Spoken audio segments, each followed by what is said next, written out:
Assalamualaikum warahmatullahi wabarakatuh. Baiklah, kita mulai diskusi objek 5 kali ini, yaitu tentang kesetimbangan dan kecepatan reaksi kimia. Apabila kita bicara tentang kesetimbangan kimia, itu artinya kita membahas tentang prinsip dari azas Leggetler. Jadi nanti di sini kesetimbangan reaksi kimia itu akan kita ganggu.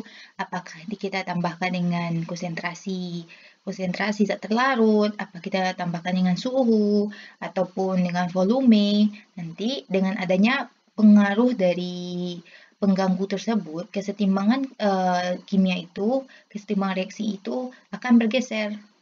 Oke, kita mulai saja dengan percobaan pertama, yaitu tentang menentukan kelarutan dari kalsium hidroksida, di mana kita tambahkan 5 ml kalsium hidroksida ke dalam tabung reaksi, lalu kita tambahkan 5 ml natrium hidroksida. Kita amati apa yang terjadi. Lalu ditambahkan lagi dengan 5 ml kalsium klorida. Dan kita amati juga yang terjadi. Dan terakhir kita tambahkan dengan 8 ml asam klorida. Lalu tutup tabung reaksi dan campuran itu kita aduk.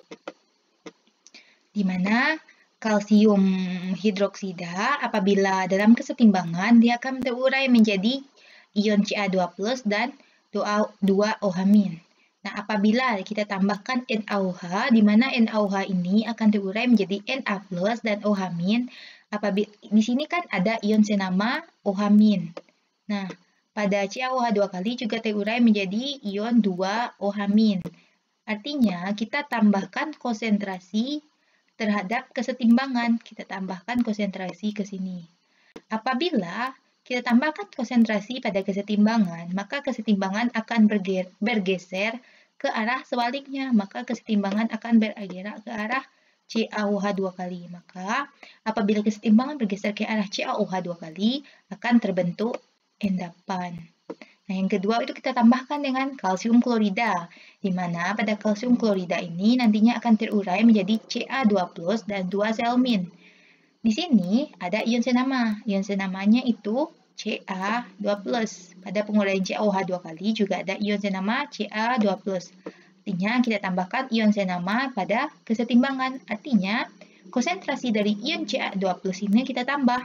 Apabila konsentrasi kita tambah konsentrasi ion Ca2+, maka kesetimbangan akan bergeser ke arah sebaliknya.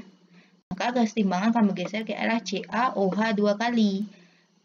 Akan terbentuk endapan.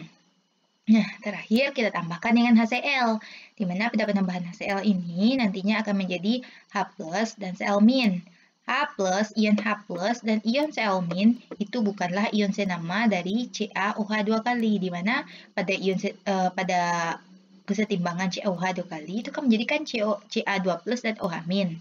Di sini tidak ada ion senamanya berupa H+ ataupun Cl-. Nantinya di mana H+ itu akan bereaksi dengan ion OH-. Nah, kalau H+ bereaksi dengan OH- otomatis akan terbentuk H2O.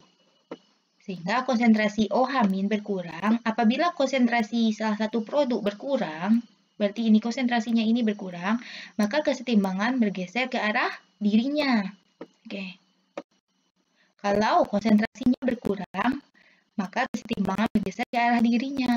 Kalau gesernya ke arah kanan, maka artinya kelarutannya yang bertambah, bukan pengendapan. Karena terbentuk H2O, menyebabkan kelarutannya tinggi, sehingga tidak terbentuk endapan. Endapan yang terbentuk tadi bisa jadi berkurang. Selanjutnya, kesetimbangan besi 3 tiosianat. Yang pertama, kita tambahkan ke dalam gelas piala, masukkan terlebih dahulu 50 ml air suling. Lalu kita tambahkan dengan 1 ml kalsium tiosianat, 1M, dan 1 ml larutan besi nitrat. Kita aduk hingga homogen. Lalu kita sediakan 5 buah tabung reaksi seperti ini. Nah, pada tabung reaksi pertama itu kita biarkan tetap, di mana nanti fungsinya itu sebagai pembanding. Yang pada tabung reaksi kedua, kita tambahkan 2 ml larutan besi nitrat. Tabung 3, kita tambahkan kalsium tiosianat. Nah, tabung 4, kita tambahkan 10 tetes larutan perak nitrat.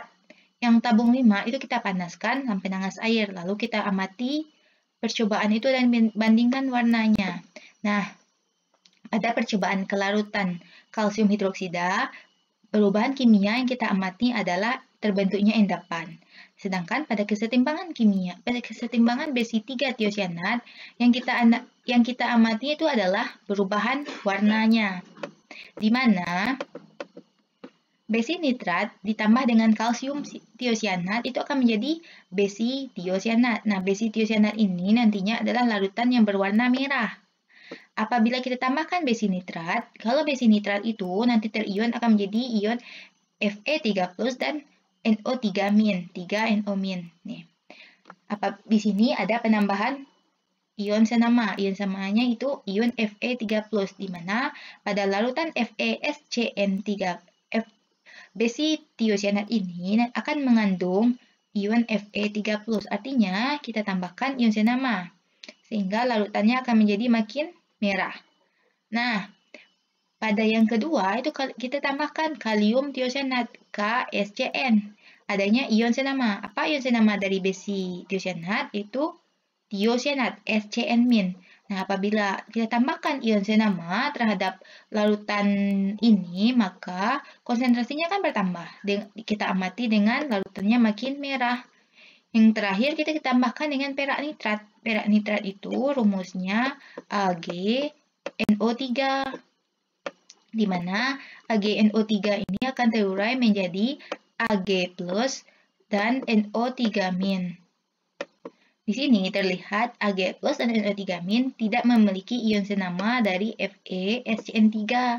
Karena tidak adanya ion senama, maka konsentrasinya artinya kita nambahkan zat terlarut yang lain. Artinya warna yang kita amati itu akan makin berkurang. Karena yang kita tambahkan itu adalah bukan zat dari ion senamanya, tetapi zat lain yang akan menyebabkan warna merahnya itu akan berkurang. Oke. Yang percobaan ketiga itu tentang kesetimbangan tembaga amonia. Tembaga amonia CuNH3. Di mana ditambahkan 3 ml CuSO4 0,1 m ditambahkan dengan 3 ml NH4OH 6M dalam sebuah tabung reaksi. Kita amati hasilnya dan kita jelaskan. Lalu kita tambahkan lagi 3 ml larutan HCl ke dalam campuran di atas. Amati yang terjadi.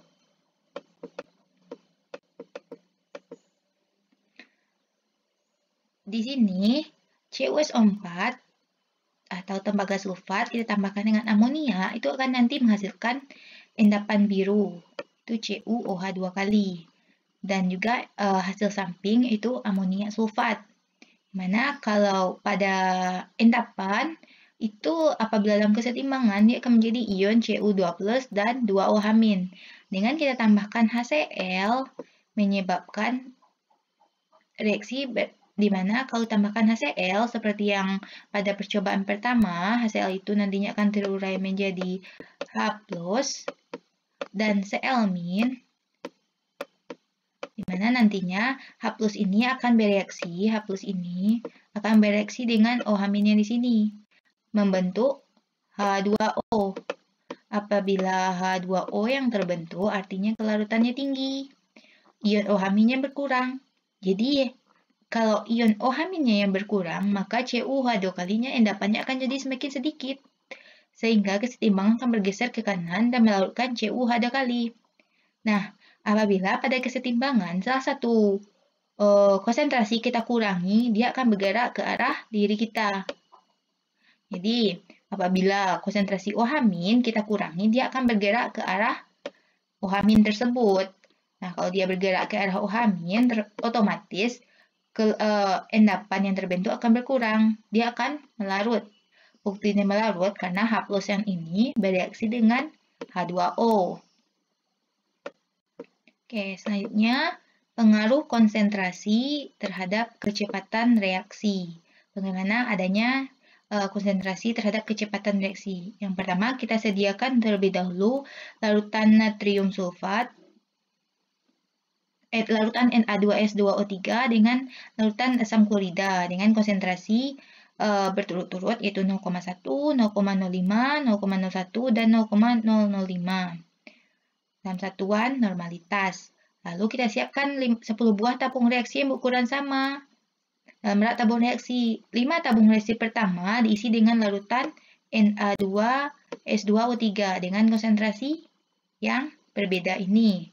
Lalu 5 tabung reaksi lain kita tambahkan juga dengan larutan HCl dengan volume masing-masing volumenya itu 5 mili. Artinya kita tambahkan terlebih dahulu dengan konsentrasi yang berbeda ini dengan volume 5 mili masing-masingnya.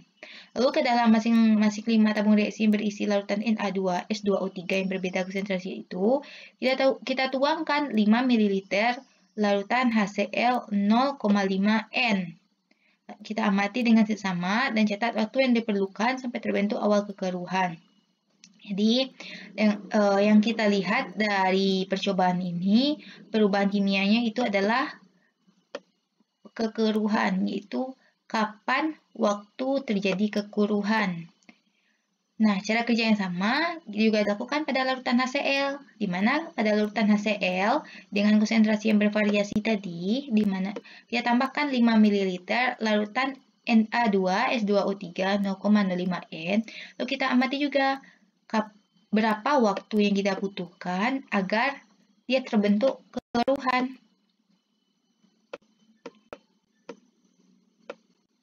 Di mana sesuai dengan prinsipnya, itu di mana kecepatan itu akan berbanding lurus dengan konsentrasi. Apabila konsentrasinya tinggi, maka kekeruhan itu akan cepat terjadi. Di sini, maka di sini dengan konsentrasi yang pertama, itu konsentrasi 0,1 itu adalah yang akan terbentuk kekeruhan yang pertama kali. Dan kekeruhan yang terakhir itu pada konsentrasi 0,05 N. Kenapa? Karena kalau konsentrasinya tinggi, otomatis partikel-partikelnya ini banyak. Nah, seperti ini. Partikelnya banyak. Konsentrasinya tinggi, artinya partikelnya banyak. Sehingga untuk terjadinya tumpukan dalam tabung reaksi, itu otomatis lebih banyak. Sedangkan pada konsentrasinya yang kecil seperti 0,005, partikel-partikelnya itu sedikit. Jadi kemungkinannya untuk bertumbuh di dalam tabung reaksi itu akan semakin kecil. Itulah penyebab di mana kalau konsentrasinya yang tinggi, tumbukannya akan lebih cepat. Sehingga waktu kekeruhannya lebih cepat kita amati dibandingkan konsentrasi yang kecil. Karena pada konsentrasi yang kecil, itu tumbukannya itu sedikit terjadi. Karena partikelnya juga sedikit. Seperti halnya kalian di pasar misalkan. Kalau di pasar, itu orangnya itu kan banyak. Sehingga tumbukannya itu akan sering terjadi. Sedangkan misalkan hanya ada 3 orang di lapangan. 3 orang di lapangan, kemungkinannya untuk bertumbuh juga akan semakin kecil. Seperti itu diibaratkan pengaruh konsentrasi terhadap kecepatan reaksi.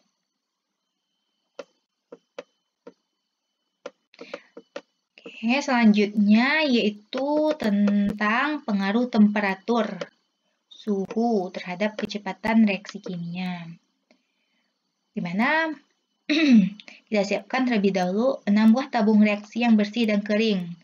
3 buah tabung reaksi diisi dengan larutan Na2S2O3 0,05 N, sedangkan 3 lagi diisi dengan larutan HCl 0,05 N. Di sini konsentrasinya sama dan juga volume yang kita tambahkan sama. Lalu sepasang larutan dimasukkan ke dalam air es. Sepasang masukkannya ke dalam air pada suhu kamar. Pada suhu kamar itu artinya pada suhu saat ini, artinya tanpa ada pengaruh dari suhu lain. Lalu yang terakhir kita masukkan ke dalam air panas.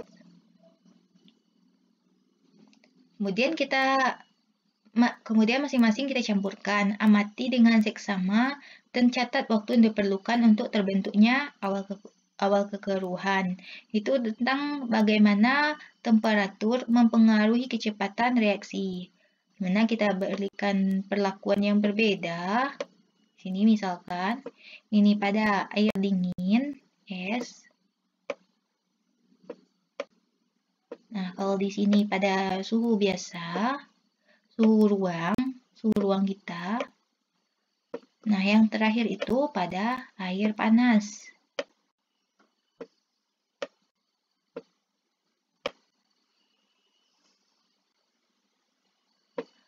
Lalu setelah itu kita campurkan kedua reaksi ini. Ini kita campurkan dengan ini.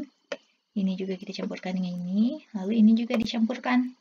Kita mati kira-kira yang mana yang akan terbentuk kekeruhan terlebih dahulu.